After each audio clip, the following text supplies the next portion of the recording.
نعرہ لگاتے ہیں ہم اہل سنت، تاج شریعت، تاج شریعت۔ خالق کائنات جل جلالہ نے ایک بندے کو اختیار دے دیا کہ چاہو تو دنیا میں رہو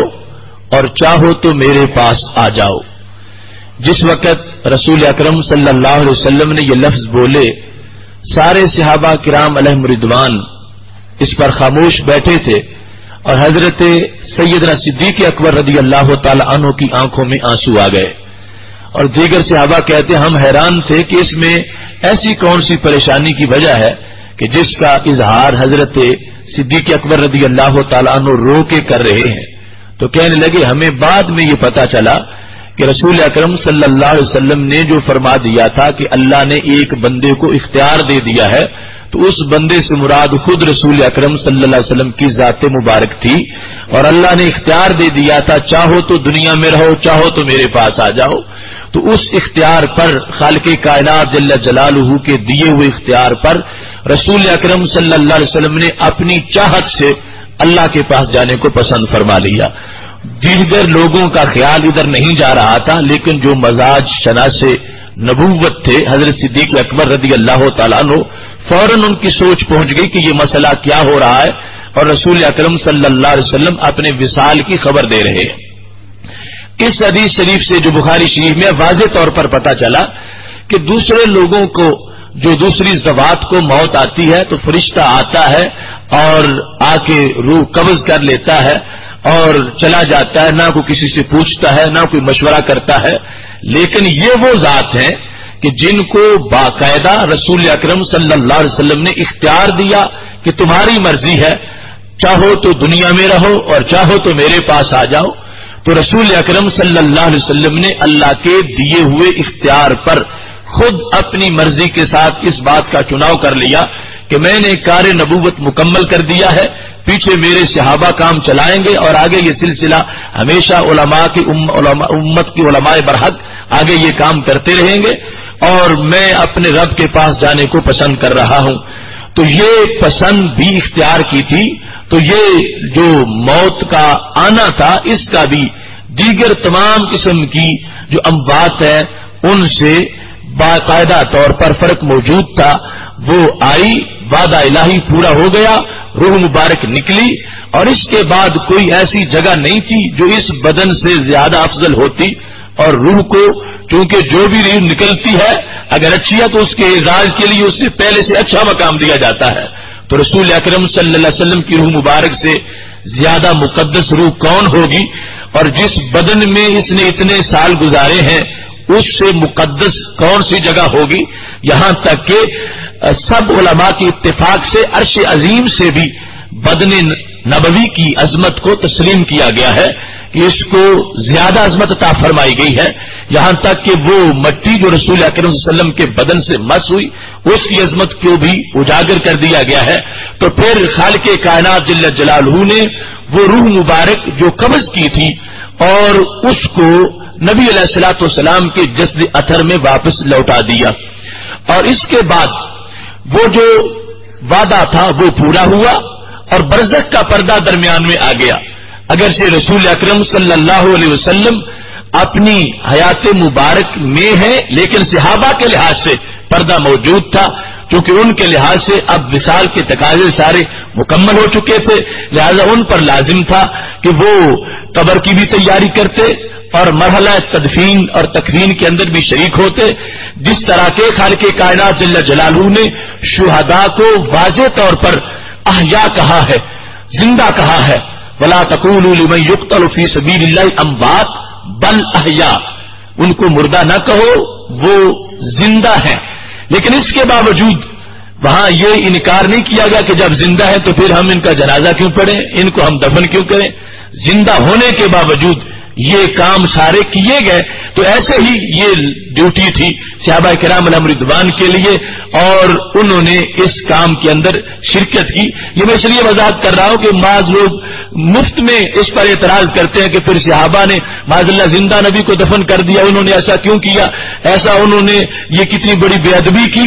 یہ ہرگز ایسا نہیں تھا، وہ چونکہ حجاب درمیان میں آ چکا تھا برزخ کا، اس کے لحاظ سے صحابہ پر یہی لازم تھا اور انہوں نے ادب کے تقاضے سارے پورے کیے اور اپنی ڈیوٹی مکمل کی. لیکن رسول اکرم نور مجسم شفیع معظم صلی اللہ علیہ وسلم کی حیات مبارک ایک لمحہ کے بعد ہی آپ کی روح کو بدن میں واپس لوٹا دیا گیا تھا اور حیات شہداء سے کہیں زیادہ عظمت خالق کائنات جل جلالہ نے اس حیات کو عطا فرمائی ہے کہ جس کا شریعت مطہرہ میں قرآن و سنت کے اندر تفصیل کے ساتھ جو فوقیت ہے آپ صلی اللہ علیہ وسلم کی حیات کی شہداء کی حیات پر اس کو بھی بیان کر دیا گیا ہے. اب اس مختصر سی تمہید کے بعد یہ بات اب ذہن میں رکھیں کہ ہم میں سے کوئی شخص ایسا نہیں ہے کہ جو رسول اکرم صلی اللہ علیہ وسلم پر موت کے ایک لمحہ کے آنے کا انکار کرتا ہو. یقیناً حی قیوم صرف ایک ذات ہے اور حی لا یموت صرف ایک ذات ہے، وہ اللہ کی ذات ہے. اور یہ وہ ہے کہ جن کو اللہ نے پیدا کیا اور موت کا جو لمحہ تھا اپنے اختیار سے انہوں نے پسند کیا، وہ آئی، اس کے بعد برقرار نہیں رہ سکی اور خالق کائنات جل جلالہ نے روح کو واپس لوٹا دیا ہے اور اب زندہ ہے. اور یہ وہ زندہ ہے جو حی یموت ہے، حج بھی ہے اور موت کا ذائقہ چکھا بھی ہے. لیکن اللہ وہ ہے جو حی لا یموت ہے، نہ اس پر موت آ سکتی ہے، نہ آئی ہے اور نہ ہی کبھی آئے گی. وہ ہمیشہ سے ہے اور وہ ہمیشہ رہے گا. خالق کائنات جل جلالہ کا قرآن مجید برہان رشید میں فرمان ہے، سورہ نساء کی آیت نمبر 64 ہے. رب ذوالجلال فرماتا ہے وَلَوْ أَنَّهُمْ إِذْ ظَلَمُوا أَنفُسَهُمْ جَاءُوكَ کہ اے میرے محبوب صلی اللہ علیہ وسلم اگر جب وہ اپنی جانوں پہ ظلم کر بیٹھے تو اے محبوب وہ تمہارے حضور حاضر ہو جائیں، جاؤک تمہارے پاس آ جائیں، فاستغفر اللہ وہاں آ کر آپ کے پاس وہ اللہ سے اپنے گناہ کی معافی مانگے، واستغفر لهم الرسول اور رسول بھی ان کے لیے سفارشی بن جائیں، لوجد اللہ تواب الرحیم تو وہ گناہگار اللہ تعالیٰ کو بہت زیادہ توبہ قبول کرنے والا پالیں گے اور بہت مہربان پالیں گے. خالق کائنات حضور حاضر ہو جائیں، جاؤک تمہارے پاس آ جائیں، فاستغفر اللہ وہاں آ کر آپ کے پاس وہ اللہ سے اپنے گناہ کی معافی مانگے، واستغفر لهم الرسول اور رسول بھی ان کے لیے سفارشی بن جائیں، لوجد اللہ تواب الرحیم تو وہ گناہگار اللہ تعالیٰ کو بہت زیادہ توبہ قبول کرنے والا پالیں گے اور بہت مہربان پالیں گے. خالق کائنات جل جلالہ کا یہ قرآن اور یہ فرمان رسول اکرم صلی اللہ علیہ وسلم کی اس حیثیت کو واضح کر رہا ہے کہ اللہ کی رحمت اگرچہ ہر جگہ ہے لیکن جب جاؤکا کے تقاضے پورے ہوں گے تو پھر لوجد اللہ پھر لوگ اللہ کو پالیں گے. اگرچہ ہر جگہ پکارنے سے وہ سن لیتا ہے لیکن فرمایا جب ان کو ایسی مشکل آ گئی، کسی گناہ میں مبتلا ہو گئے، اب معافی چاہتے ہیں تو انہیں آپ کے پاس آنا ہوگا. آپ کے پاس جب آئیں گے تو اس کی بنیاد پر وہ معافی مانگیں گے اور آپ ان کی سفارش کر دیں گے. اور اس سفارش میں کوئی اللہ تعالیٰ کی طرف سے پابندی نہیں لگائی گئی کہ آپ نے فلاں امتی کی تو کرنی ہے، فلاں کی نہیں کرنی. یہ بھی کچھ لوگوں کو غلط فہمی ہے کہ سفارش بالإذن کا مطلب یہ ہے کہ جو نام اللہ نے لیا اسی کی سفارش کرنی ہے، باقی کی نہیں کرنی. اذن کا مطلب یہ ہے کہ اللہ نے اذن عام دے دیا کہ جس کی بھی چاہتے ہو اس کے دل میں ذرہ بھر ایمان ہے، آپ اس کی سفارش فرما سکتے ہیں. رسول اکرم صلی اللہ علیہ وسلم جب سفارش کرتے ہیں تو خالق کائنات فرماتا ہے میں اس کو قبول کر لیتا ہوں اور جو گناہگار دعا کے لیے پہنچا ہے اس کی دعا کو قبول کرتا ہوا اس کے لیے توبہ کا دروازہ کھول دیتا ہوں. یہ حکم رسول اکرم صلی اللہ علیہ وسلم کی ظاہری حیات میں بھی تھا اور آج بھی موجود ہے. اس وقت اگر کسی سے ایسا ہو جاتا تھا وہ پہنچتا، نبی اکرم صلی اللہ علیہ وسلم اس کے دکھ کا درمان فرما دیتے. اور بعد میں آج بھی اگر کسی کے پاس ایسے اسباب ہیں کہ وہاں چلا جائے تو چلا جائے، اور اگر ایسا نہیں تو رسول اکرم نور مجسم شفیع معظم صلی اللہ علیہ وسلم کے دربار کے ساتھ امتی کا ایسا تعلق ہے، یہ جہاں بیٹھا ہوا ان پہ صلاۃ و سلام پڑھتا ہے وہ اس پورے ماحول کو اپنے زیر توجہ کر لیتے ہیں، اور یہ جس وقت اپنی درخواست کو پیش کرتا ہے وہ خالق کائنات جل جلالہ کی دی ہوئی حیات کے ساتھ اللہ سے اس کے لیے سفارش فرما دیتے ہیں، اور خالق کائنات جل جلالہ اس بندے کے گناہوں کو معاف فرما دیتا ہے۔ اس سلسلہ میں دیگر حوالہ جات کو بھی عرض کرتا ہوں۔ تفسیر ابن کثیر اس کی جلد نمبر 1 صفحہ نمبر 532 پر یہ حقیقت موجود ہے، اور بالخصوص اس لیے اس کا حوالہ دے رہا ہوں کہ منکرین حیات اس شخص کو اپنا امام بھی تسلیم کرتے ہیں کہ امام عتبی ابن کثیر نے یہ روایت کیا کہ امام عتبی کہتے ہیں کنت جالسا عند قبر النبی صلی اللہ علیہ وسلم، کہ رسول اکرم صلی اللہ علیہ وسلم کے وصال کے صدیوں بعد میں روضہ پاک پر بیٹھا ہوا تھا، جاء اعرابی، ایک دیہاتی آ گیا، ایک بدو آیا، فقال السلام علیکہ یا رسول اللہ، اس نے آ کے رسول اکرم صلی اللہ علیہ وسلم کو سلام کہا، جو کہ پوری امت کا مزاج تھا اور ہے کہ وہ ایسا نہیں کہ معاذ اللہ مٹی میں مل گئے ہو، جو آتا ہے بولتا ہے اس کی سنتے ہیں اور سن کے جواب بھی دیتے ہیں، مدد بھی فرماتے ہیں۔ جب اس شخص نے السلام علیکہ یا رسول اللہ کہا، اب امام عتبی بیٹھے سن رہے ہیں، تو اس شخص نے دیہاتی تھا، سادہ تھا، لیکن انداز اس کا بڑا عجیب تھا اور مبنی بر حقیقت تھا، کہنے لگا سمعت اللہ یقول ولو انہم اذ ظلموا انفسہم جاؤک فاستغفروا اللہ واستغفر لهم الرسول لوجدوا اللہ توابا رحیما، میں نے اللہ کا یہ کلام سنا کہ جانوں پہ ظلم کر بیٹھو تو ان کے پاس آ جاؤ اور وہاں آ کر اپنی بات بیان کر دو، وہاں اللہ سے معافی مانگو، یہ سفارش کریں گے، تمہارا کام بن جائے گا۔ یہ آیت پڑھنے کے بعد وہ شخص کہتا قد جئتک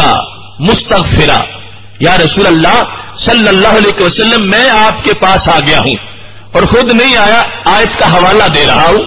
اللہ نے فرمایا کہ یہاں پہنچ جایا کرو، میں آپ کے پاس پہنچ گیا ہوں مستغفرا لذنبی، اس حال میں کہ میں اپنے گناہ کی معافی چاہتا ہوں اور اللہ سے بخشش چاہتا ہوں، مستشفیام بکا، اور اس حال میں پہنچا ہوں کہ آپ سے سفارش بھی کروانا چاہتا ہوں۔ مستشفیام بکا، کاف ضمیر خطاب ہے، یعنی سرکار کو موجود سمجھتے ہوئے سامنے، مستشفیام بکا، میں آپ کی سفارش چاہتا ہوں کہ آپ بھی میری سفارش فرما دیں تاکہ خالق کائنات میرے لیے در توبہ کھول دے اور رحمتوں کا نزول ہو جائے۔ یہ کہنے کے بعد اس نے بڑی محبت سے یہ اشعار پڑھے جو آج بھی روضہ پاک کے جو ستون ہیں جالی مبارک کی طرف وہاں پہ لکھے ہوئے ہیں،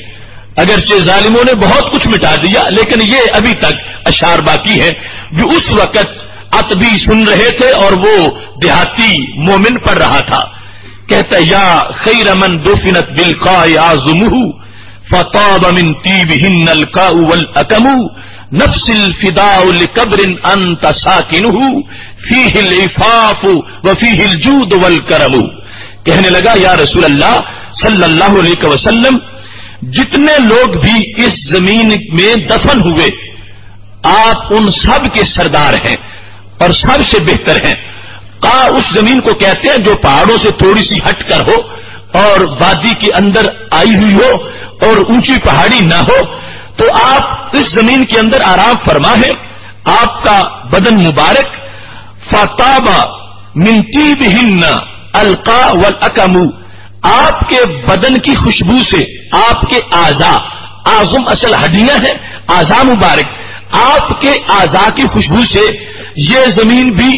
خوشبودار ہو گئی ہے، اور جو دور دور تک پہاڑیاں اور ٹیلے ہیں سب سے خوشبو آ رہی ہے۔ اس کے بعد کہنے لگا، اور یہاں بھی انداز جو ہے یا خیر من،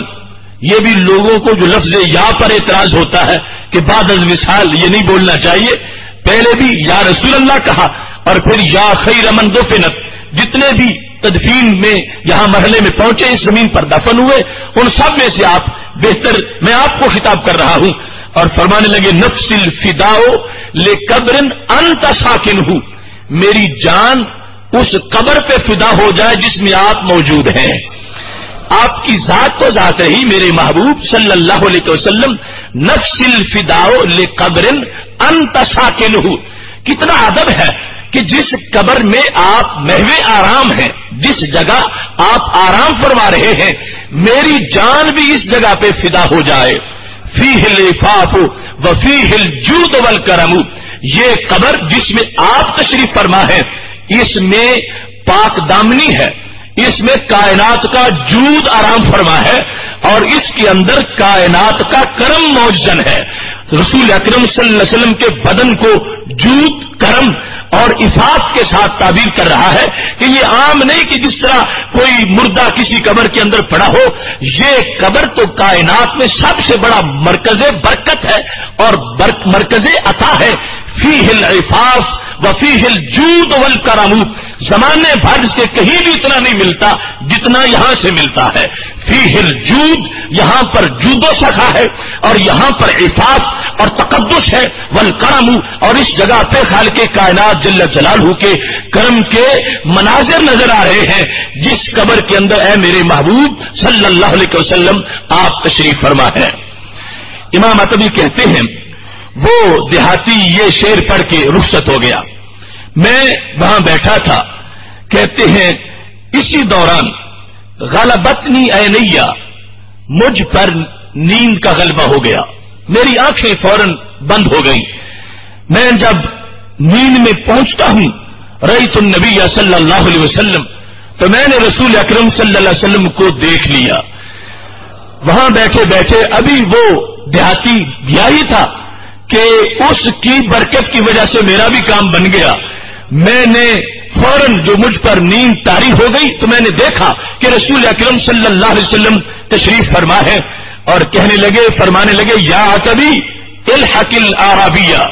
وہ جو میرا امتی ابھی یہاں سے مجھ کو کہہ کے درخواست پیش کر کے گیا ہے، جاؤ اس کے پیچھے جاؤ، اس کو جا کر بشر ہو، یہ خوشخبری سنا دو، ان اللہ قد غفر لہ، اللہ نے اس کے گناہوں کو معاف فرما دیا ہے. اب رسول اکرم نور مجسم شفیع معظم صلی اللہ علیہ وسلم کے وصال کے صدیوں بعد ایمان ہو تو ایسا ہو، اور ایمان جب ایسا ہے تو کام بھی ایسا ہی بن جاتا ہے. وہ سادہ سا انسان آ کے جھگڑ پڑا. اللہ نے فرمایا تھا کہ لو انہم ظلموا انفسہم جاؤک، اب میں آ گیا ہوں تو میں اسی عقیدے سے آیا ہوں کہ آپ میری سفارش کریں گے. اب میں بول رہا ہوں، میری سن لو اور میری سفارش کر دو. اور کیا خوبصورت انداز میں یہ اشعار اس نے پڑھے جو آج بھی امت کے تسلسل میں ہمارا یہ عقیدہ ہے. اور جس وقت یہ بات ہوئی ہے زیادہ دیر نہیں لگی، وہ فارغ ہوئے ہیں. اب کام تھا کہ محبوب علیہ الصلوۃ والسلام سنتے، سمجھتے، پھر اللہ کے دربار میں سفارش کرتے، پھر اللہ معاف کرتا، اور پھر اس امتی کا کام بن جاتا. چند لمحوں میں یہ سارے مراحل پورے ہو گئے ہیں. محبوب علیہ السلام نے سن بھی لیا ہے، سمجھ بھی لیا ہے، اس کا مقصد کیا ہے یہ جان بھی لیا ہے، اور اللہ سے رابطہ بھی کر لیا ہے، اور اللہ سے بخشوا بھی لیا ہے، اور پھر یہ خوشخبری سنوا بھی دی ہے کہ جاؤ اس کو کہہ دو کہ صرف یہ نہ سمجھنا کہ ابھی تمہاری درخواست پیش ہوئی ہے، اس درخواست پر جو اللہ نے جواب دیا ہے میں اس کی بھی خبر دے رہا ہوں کہ میں نے درخواست کر دی ہے اور میرے رب نے تمہارے گناہوں کو معاف فرما دیا ہے. رسول اکرم نور مجسم شفیع معظم صلی اللہ علیہ وسلم کی یہ ظاہری، یہ حیات جو بعد از وصال ہے، یہ ہمارے نزدیک حصی ہے، حقیقی ہے اور دنیاوی ہے، اور یہ شہداء کی حیات سے کہیں بالا تر ہے. شہداء کو ایسی حیات نہیں ملتی جس طرح کی حیات خالق کائنات جل جلالہ نے رسول اکرم صلی اللہ علیہ وآلہ وسلم کو عطا فرمائی ہے. اور یہ واضح ہے کہ جب شہداء کو آپ کے صدقے ملی ہے تو ان کی حیات کی حیثیت اور ہے، اور ہمارے محبوب علیہ الصلوۃ والسلام کی حیات کی حیثیت جو ہے وہ بالکل اس سے مختلف ہے. اس واسطے حضرت شیخ عبدالحق محدث دہلوی رحمۃ اللہ علیہ نے اس وقت یہ لکھا جب تک یہ جو اختلاف کی ہوا چلی، بعد میں اس کا کوئی وجود نہیں تھا. حضرت شیخ عبدالحق محدث دہلوی رحمۃ اللہ علیہ نے اس وقت اپنی کتاب صفر السعادہ کے اندر اس بات کو تحریر کر دیا. صفر السعادہ صفحہ نمبر 172 پر کہتے ہیں حیات انبیاء علیہ السلام کہ بحیات حصی دنیاوی موصوف ان. حصی کا مطلب یہ ہے کہ یوں نہیں کہ حیات ہے اور ان کے بدن کو پتہ ہی نہیں کہ میں زندہ ہوں یا میں مردہ ہوں. حیات حصی ہے جو انہیں خود محسوس ہوتی ہے اور کوئی کشف والا ہو تو اسے بھی محسوس ہو جاتی ہے، اور بعض لوگوں کو خود محسوس کروا دیتے ہیں۔ حیات حصی ہے اور باقی کیا ہے؟ دنیاوی ہے۔ دنیاوی کا مطلب کیا ہے کہ جو دنیا میں حیات پر آثار مرتب ہوتے ہیں وہ سرکار کی حیات پر اور انبیاء کرام علیہ السلام کی حیات پر قبر میں بھی مرتب ہوتے ہیں۔ کوئی بلائے اس کی بات کو سن لینا، سمجھ لینا، قبر میں نماز پڑھ لینا، قبر میں اللہ کا دیا ہوا رزق کھا لینا، قبر کے اندر رہتے ہوئے حالات سے مطلع ہونا، قبر کے اندر ہوتے ہوئے امت کے احوال سے واقف ہونا، اور جو سلام کرے اس کا جواب دینا، اور جو مدد چاہے اللہ کی اذن سے اس کی مدد کر دینا۔ یہ مطلب ہے اس حیات کا، حصی اور دنیاوی کا۔ کہتے ہیں موصوف ان بالا تر از حیات شہداء، یہ نبی علیہ الصلوۃ والسلام کی جو حیات ہے اور انبیاء کرام علیہ السلام کی، یہ کہیں زیادہ اونچی ہے حیات شہداء سے، کہ این حیات مانوی اخروی ہے، کہ شہداء کی جو حیات ہے وہ مانوی ہے، وہ حصی نہیں، اور وہ اخروی ہے، وہ دنیاوی نہیں۔ اور انبیاء کرام علیہ السلام کی حیات جو ہے وہ حصی ہے اور حقیقی ہے اور دنیاوی ہے۔ کسی وجہ سے ہی تو خالق کائنات جل جلالہ نے حرام کر دیا ہے کہ اللہ کے پیغمبر کا جب وصال ہو جاتا ہے تو ان کی زوجہ سے کسی کا نکاح نہیں ہو سکتا، کسی حال میں بھی نہیں ہو سکتا، اس واسطے کہ جن کے شوہر زندہ ہو ان کے آگے کس طرح نکاح ہو سکتے ہیں۔ لیکن شہید جس کے بارے میں قرآن کہہ رہا ہے بل احیاء، وہ زندہ ہے، لیکن پھر بھی ایسی زندگی نہیں کہ جیسی انبیاء کی زندگی ہو، اس واسطے ان کی وفات کے بعد ان کی ازواج کا آگے نکاح ہو سکتا ہے۔ لیکن انبیاء کرام علیہ السلام کو اللہ نے ایسی زندگی عطا کر رکھی ہے کہ جو شہدائے کرام کی حیات سے اتنی بالا تر ہے کہ ان کے عقد میں جو ازواج آ گئی ہے وہ ان کے وصال کے بعد کسی اور کے عقد میں نہیں جا سکتی۔ تو کتنی سوچنے کی بات ہے کہ قرآن نے جن کو بل احیاء کہا ان کی حیات بندے تسلیم کر لیں، اور جن کے صدقے میں ان کو حیات ملی ہے ان کی حیات کا انکار کر دے۔ حیات شہداء ایک طے شدہ حقیقت ہے، تو حیات انبیاء اس سے بڑی حقیقت ہے، اور اتنی بڑی حقیقت ہے کہ حضرت شیخ عبدالحق محدث دہلوی رحمۃ اللہ علیہ نے اس وقت یہ لکھا، درین مسئلہ ایچ کس را از علماء امت خلاف نیس، حیات انبیاء کرام علیہ السلام کے بارے میں پوری امت میں سے ایک عالم دین کا بھی اختلاف نہیں ہے۔ 10ویں صدی ہجری کے اندر انہوں نے اس بات کا اعلان کیا۔ حضرت شیخ عبدالحق محدث دہلوی رحمۃ اللہ علیہ 10ویں صدی ہجری کے بعد اب نبی اللہ حی، اللہ کا نبی زندہ ہے، یہ نعرہ ہمارا بنایا ہوا نہیں، یہ تو محبوب علیہ السلام کا پڑھایا ہوا نعرہ ہے۔ نبی اللہ حی، اللہ کا نبی زندہ ہے۔ ادھر یہ ہے اللہ لا الہ الا هو الحی القیوم، وہ بھی حی اور یہ بھی حی، لیکن فرق زمین و آسمان سے بھی زائد ہے۔ وہ حی ہے، اس کو کسی نے حیات عطا نہیں کی، یہ حی ہے، اس کی دی ہوئی حیات سے حی ہے اور زندہ ہے۔ وہ ایسا حی ہے جس پر زوال نہیں، جس پر موت نہیں، جس پر ایک لمحہ کے لیے بھی فنا نہیں، جس پر کوئی ایسا حملہ ہو ہی نہیں سکتا، یہ بھی حی ہے، لیکن موت کا ذائقہ چکھ لینے کے بعد بھی حی ہے۔ موت ضرور آئی تھی، وعدہ پورا ہو گیا تھا، مگر خالق کائنات جل جلالہ نے ایسی چمک دی ہے جس کی بنیاد پر پورا بدن چمکتا ہے اور حیات برقرار ہو جاتی ہے۔ اب دیکھیے قرآن مجید تو یہ بھی اعلان کرتا ہے کہ جو نیک کام کرے فَلَنُحْيِيَنَّهُ حَيَاةً طَيِّبَةً، ہم اس کو پاک زندگی دیں گے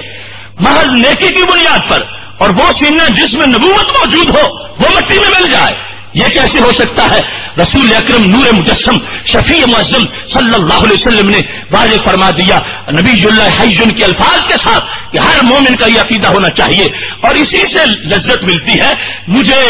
یہ بڑا افسوس ہے اس معاملے پر کہ وہ کوئی امتی ہو کیسے سکتا ہے اور اس کو ایمان کی چاشنی کیسے مل سکتی ہے جو اپنے نبی کو معاذ اللہ مٹی میں ملا ہوا سمجھتا ہو اور ان کے بارے میں لفظ مردہ بولتا ہو، اس طرح کی باتیں کرتا ہو، اس کو ایمان کی لذت یا ایمان کا پتہ کیسے چل سکتا ہے؟ ہم تو ہر لمحہ اس ایمان کی لذت محسوس اس لیے کر رہے ہیں کہ جن کا کلمہ پڑا ہے خالق کائنات جل جلالہ نے ان کو یوں چمک دی ہے کہ چمک تجھ سے پاتے ہیں سب پانے والے، میرا دل بھی چمکا دے چمکانے والے۔ رسول اکرم نور مجسم شفیع معظم صلی اللہ علیہ وسلم کے فرامین عرض کر رہا ہوں۔ حضرت ابو ہریرہ رضی اللہ تعالیٰ عنہ روایت کرتے ہیں ابو داؤد شریف میں بھی یا بہقی نے دعوات کبیر میں بھی اس کو روایت کیا ہے. یہ مشکات کے صفحہ نمبر 86 پر بھی یہ حدیث موجود ہے. رسول اکرم نور مجسم شفیع معظم صلی اللہ علیہ وسلم ارشاد فرماتے ہیں ما من احد یسلم علی الا رد اللہ علی روحی حتی ارد علیہ السلام. فرمایا جو بھی مجھے سلام کہتا ہے یا کہے گا اللہ مجھ پر میری روح کو لوٹا دے گا. کیونکہ اس وقت تو ویسے سوال ہی نہیں تھا, بات تھی ساری بات کے معاملے کی کہ وصال ہو جائے گا تو کیا ہوگا. تو میرے محبوب علیہ السلام نے یہ لفظ بول دیے ما من احد, اور یہ عربی گرامر کے لحاظ سے اس کا مطلب یہ ہے جو بھی ہو, یعنی آج پڑھے یا 10 صدیاں بعد پڑھے, چھوٹا پڑھے یا بڑا پڑھے, عربی پڑھے یا اجمی پڑھے, اردو میں پڑھے یا انگلش میں پڑھے, عربی میں پڑھے یا پشتو میں پڑھے, جو بھی مجھے سلام کہے, جس طرح بھی سلام کہے, جس وقت بھی سلام کہے, جس جگہ سے بھی سلام کہے, جو بھی مجھے سلام کہے گا رد اللہ علیہ روحی, مجھ میں میری روح موجود ہوگی حتی ارد علیہ السلام, یہاں تک کہ سن کے خود جواب ارشاد فرماؤں گا. اب اس مقام پر رسول اکرم صلی اللہ علیہ وسلم کا یہ فرمان رد اللہ علیہ روحی, اللہ مجھ پر میری روح لوٹائے گا, یہ الفاظ بڑے قابل غور ہیں. اس سے یہ مطلب نہیں ہے کہ روح پہلے بدن سے نکل چکی ہوگی, جب قبر پر کوئی سلام کہے گا تو روح واپس آ جائے گی. اس سے تو بہت تکلیف لازم آئے گی, اس واسطے کہ وہاں کوئی سال میں 1-2 تو سلام نہیں جاتے, وہاں روزانہ لاکھوں فرشی بھی سلام پہنچاتے ہیں, کروڑوں عرشی بھی سلام پہنچاتے ہیں.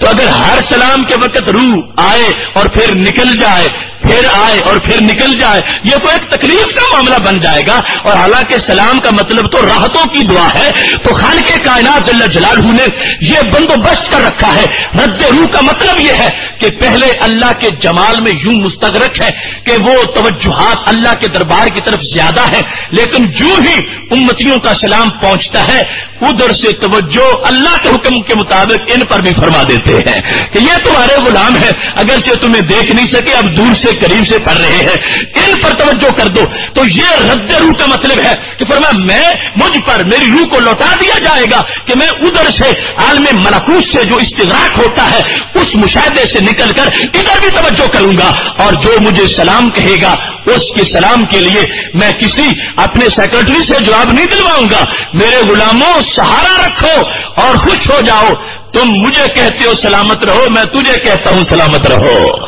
میں خود جواب دوں گا, خود جواب دوں گا. کتنی لذت ہے اس میں, کتنا سہارا ہے غمزدوں کے لیے, اور قیامت تک کے لیے یہ کتنا بڑا ہمارے لیے حصار ہے کہ انسان جہاں کہیں غموں کی دھوپ میں جھلسنے لگے فوراً اس دربار میں سلام کہے. فائدہ اس کا کتنا ہوگا, یہ کہے گا محبوب الصلاۃ والسلام علیکہ یا رسول اللہ, میں آپ کے لیے سلامتی کی دعائیں کر رہا ہوں. وہ کہیں گے السلام علیکہ یا امتی, میرے امتی میں تجھے سلامتی میں دیکھنا چاہتا ہوں. اب سرکار جس کے لیے سلامتی کی دعا کر دے اسے غم ڈھال کیسے کر سکتے ہیں. تو یہ قیامت تک کے لیے یہ ایک ان لوگوں کو بالخصوص جو بعد میں آنے والے تھے ایک ذریعہ دے دیا گیا کہ اپنے آپ کو اپنے نبی علیہ السلام کے دربار سے دور نہ سمجھو, وہ تمہیں پہچانتے بھی ہیں, تمہارے سلام کا جواب بھی ارشاد فرماتے ہیں.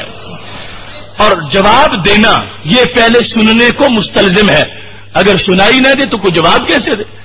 یہ نہیں ہو سکتا. اقتداء النص سے ماننا پڑے گا اس مقام پر کہ پہلے سنتے ہیں پھر جواب دیتے ہیں, اور پھر جب یک وقت کروڑوں کے پہنچ رہے ہیں تو ان کے ہاں اللہ کی دی ہوئی توفیق سے اتنا وسیع مطالعہ ہے کہ ہر لمحہ کے اندر جو جو بولتا ہے اس کو جانتے ہیں اور اس کو اس طرح کا جواب دیتے ہیں جس طرح وہ سلام کرتا ہے. اسی محبت جو اس نے ظاہر کی ہے تو اس کی طرف اپنی طرف سے جو محبت کا انداز ہے اس کو ظاہر فرما دیتے ہیں. تو یہ رد روح کا مطلب ہوا. حضرت شیخ عبدالحق مدثر دہلوی رحمۃ اللہ علیہ نے اشیاۃ اللمات کے اندر اس کو بیان کیا ہے. رد روح کے اس پورے معنی پر بحث کرتے ہوئے انہوں نے اشیاۃ اللمات کی جلد نمبر 1 صفحہ نمبر 407 پر تفسیر سے اس کو بیان کیا کہ رسول اکرم صلی اللہ علیہ وسلم اپنی ظاہری حیات کے اندر بھی جس وقت وحی نازل ہوتی تھی تو صحابہ سے گفتگو نہیں کرتے تھے, ادھر سے توجہ پھیر لیتے تھے، نگاہیں ہٹا لیتے تھے، آنکھیں بند کر لیتے تھے. جب وحی کے گزرنے وقت نزول کا جو گھنٹہ تھا، آدھا گھنٹہ تھا، 5 منٹ وہ گزر جاتا، پھر صحابہ کی طرف دیکھنا شروع فرما دیتے اور فرماتے اب مجھ پر میری روح کو لوٹا دیا گیا ہے. تو کیا جب وحی نازل ہو رہی تھی تو روح بدن سے نکل گئی تھی؟ نہیں، روح بدن میں موجود تھی، لیکن توجہ ساری روح کے خالق کی طرف تھی اور اب مخلوق کی طرف کر دی ہے. تو ایسے ہی قبر شریف میں موجود ہے. جس وقت یہ غلاموں کا سلام پہنچتا ہے، اللہ کی توفیق سے اس کے اذن کے مطابق اپنے غلاموں پر توجہ جو فرماتے ہیں، اس کو رد روح سے تعبیر کیا گیا ہے. اب یہاں سے جو نقطہ اخذ ہوا وہ کتنا حسین نقطہ ہے. یہ حدیث اصل میں اس عقیدے کو ثابت کر رہی ہے کہ ہمارے محبوب علیہ السلام پر موت آئی تو صرف ایک لمحہ کے لیے، اس کے بعد نہیں. کیوں؟ اس واسطے کہ جس وقت لمحہ وہ پورا ہوا فوراً ایسی بات سامنے آئی. صحابہ کرام علیہم رضوان موجود تھے اور آج ہمارے لحاظ سے مثال کے طور پر پاکستان کے اندر کوئی شخص 1 منٹ بھی ایسا نہیں بتا سکتا کہ جس میں کہیں نہ کہیں سے محبوب علیہ السلام کو صلاۃ کا نذرانہ نہ پیش کیا جا رہا ہو. ایک نہیں، بیک وقت ہزاروں پیش کر رہے ہوں گے اور پھر دیگر مخلوقات ہیں. اب صحابہ کرام کا سب سے جو مشکل وقت تھا جدائی کا اور سب سے بڑا سہارا سلام تھا. جو ہی لمحہ وصال آیا، اگلا لمحہ جب آیا تھا تو صحابہ کی طرف سے سلام پہنچ چکا تھا. جب صحابہ کرام علیہم رضوان کی طرف سے سلام پہنچ چکا تھا تو پھر یہ حدیث ہے کہ جب بھی سلام آئے گا میری روح لوٹا دی جائے گی. اب پہلا سلام بعد از وصال جو پہنچا تو وعدے کے مطابق روح کو حقیقی طور پر لوٹا دیا گیا اور اس وقت سے لے کر قیامت تک رب کعبہ کی قسم ہے ایک لمحہ بھی ایسا نہیں گزرے گا جو سلام سے خالی ہو.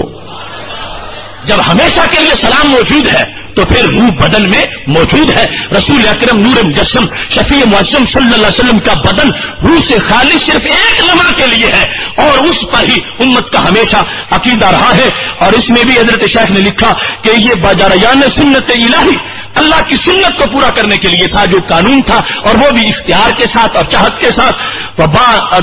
ایک زمانے خالی نیس، اس وقت سے لے کر ہمیشہ تک کوئی 1 منٹ بھی ایسا نہیں ہے کہ جس میں محبوب علیہ الصلوۃ والسلام کا بدن روح سے خالی ہو. ہر وقت وہ روح بدن میں موجود ہے. حیات حصی حقیقی دنیاوی اس انداز میں اس میں جلوہ گر ہے اور جو پکارتا ہے سنتے بھی ہے. اور جس طرح وہ عطبی کی ابھی آپ نے بات سنی، عربی کا سن بھی لیا اور سن کے اس کی امداد بھی فرما دی ہے. اس واسطے امام اہل سنت حضرت امام احمد رضا خان فاضل بریلوی رحمۃ اللہ علیہ نے اس تمام بحث کو سمیٹ کے ان اشعار میں بند کر دیا. انبیاء کو بھی اجل آنی ہے مگر ایسی کہ فقط آنی ہے. کوئی ہمارے بارے میں یہ پراپوگنڈا نہ کرے کہ یہ موت مانتے ہی نہیں. ہمارا عقیدہ ہے انبیاء پہ بھی اجل آنی ہے مگر ایسی کہ فقط آنی ہے. ایک آن کی، اس آن کے بعد ان کی حیات مثل صادق وہی جسمانی ہے. اس کی ازواج کو جائز ہے نکاح، اس کا ترکہ بٹے جو فانی ہے. یہ ہے حی ابدی ان کو رضا، صدق کے وعدہ کی قضا مانی ہے. یہ اتنی موت کا اتنا فلسفہ تھا، وہ آئی ہے اور پھر حیات لوٹا دی گئی ہے. اور یہ سارے انبیاء کرام علیہ السلام کا معاملہ یہی تھا. اس واسطے رسول اکرم نور مجسم شفیع معظم صلی اللہ علیہ وسلم معراج کی رات کا منظر بیان کرتے ہوئے خود یہ پاک محبوب علیہ الصلوۃ والسلام ارشاد فرماتے ہیں. اور یہ حدیث شریف صحیح مسلم میں حدیث نمبر ہے 2375. مسلم شریف کے اندر حضرت انس بن مالک رضی اللہ تعالیٰ عنہ اس کے راوی ہیں کہ رسول اکرم صلی اللہ علیہ وسلم نے ارشاد فرمایا مررت علی موسیٰ لیلۃ اسری بی، جس رات مجھے سیر کرائی گئی اس رات میں حضرت موسیٰ علیہ السلام کے پاس سے گزرا. عند الکثیب الاحمر، سرخ ٹیلے کے پاس سے. وہو قائم یصلی فی قبرہ، وہ اپنی قبر میں کھڑے ہو کے نماز پڑھ رہے تھے. اب رسول اکرم نور مجسم شفیع معظم صلی اللہ علیہ وسلم خود اس بات کی وضاحت کر رہے ہیں. اور یہ دیکھو کہ وہ سفر کتنا تیزی کا تھا. برات پہ بیٹھے ہوئے تھے مگر اتنی تیزی کے باوجود بھی نگاہ نبوت قبروں کے اندر بھی دیکھ سکتی ہے. حالانکہ تیزی میں بندے کا بھائی بھی سڑک پہ کھڑا ہو اگر بہت تیز رفتاری ہوگی تو اس کو بھی نہیں پہچان سکے گا، لیکن برات کی بجلی سے تیز رفتاری میں گزرتے ہوئے کوئی